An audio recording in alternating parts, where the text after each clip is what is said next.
All right there, everybody. George Soros is whining that President Donald Trump is completely dismantling the New World Order. That is what we will be talking about on today's video. Before we do, of course, you just got a few more days left to get my latest book, The New Nationalism, How the Populist Right is Defeating Globalism and Awakening a New Political Order, free for a limited time as an ebook download on the link below.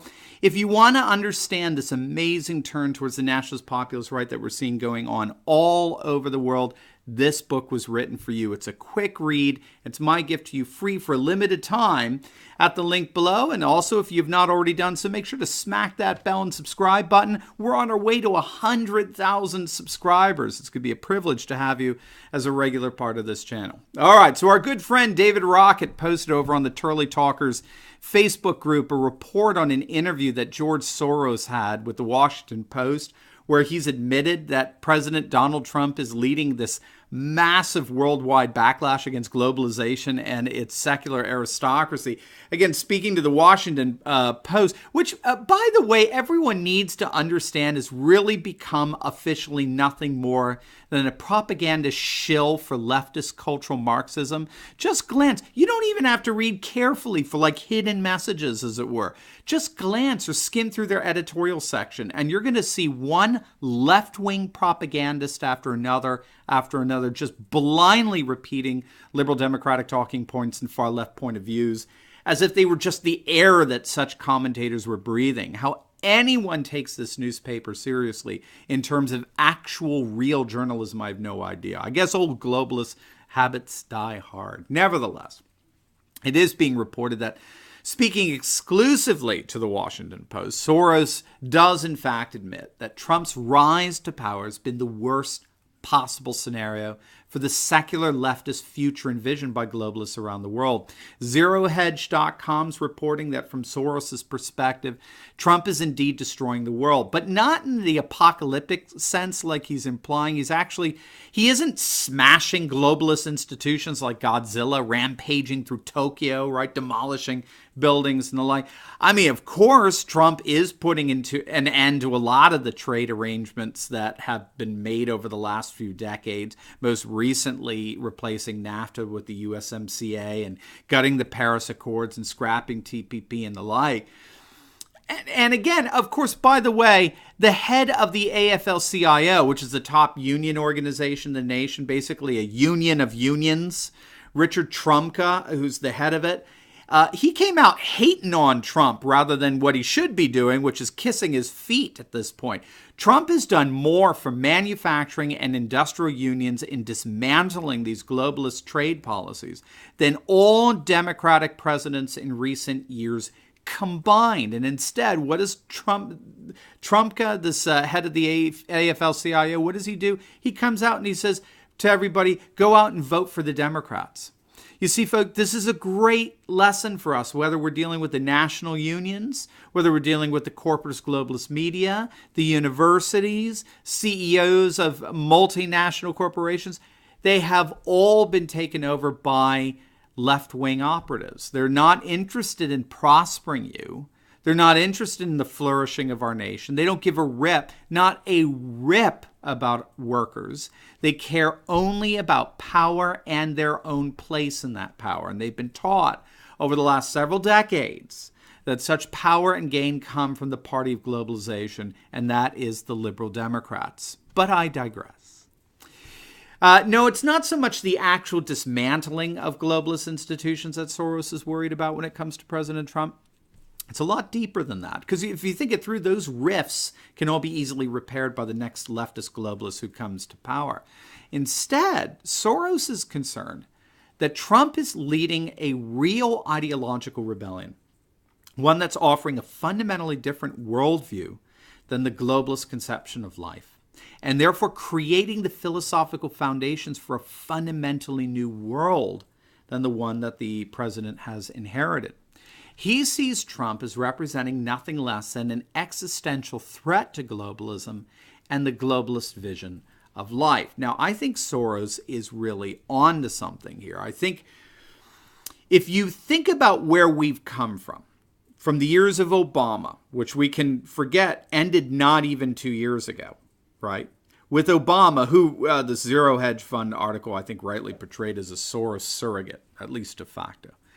As a Soros surrogate, Obama worked towards building a world where the United States took the lead in bowing before the authority of the UN and the EU and the IMF and the World Trade Organization that basically sought to subsume all national sovereignty throughout the world to a de facto one world government. I mean, even university scholars have made this observation. Stepan Mostrovich over at Texas A&M has said that these transnational globalist superstructures, such as the UN and the EU and the IMF and the WTO, they basically function together as a single one world government.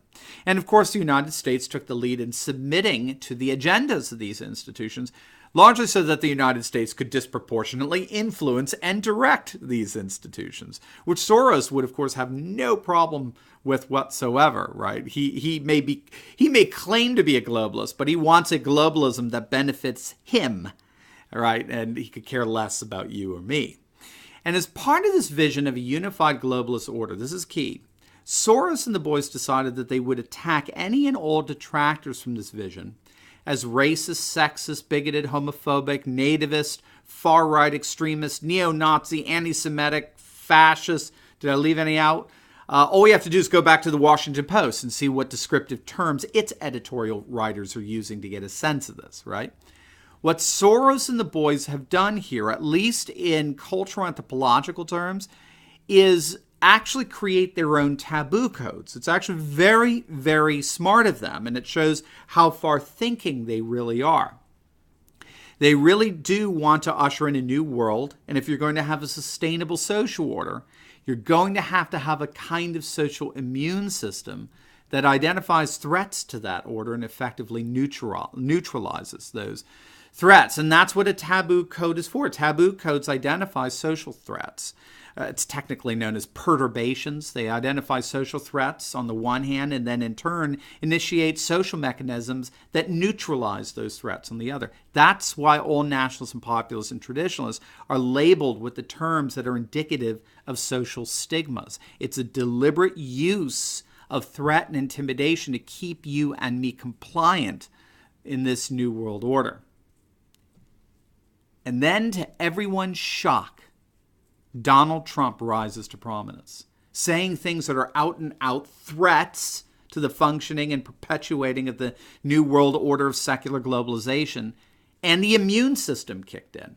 He's been called literally every name in the book. But there's just one problem. He doesn't care. He doesn't care. And in not caring, Trump taught the rest of the world not to be afraid or intimidated anymore by this globalist constructed taboo system, but instead just call it out for what it is.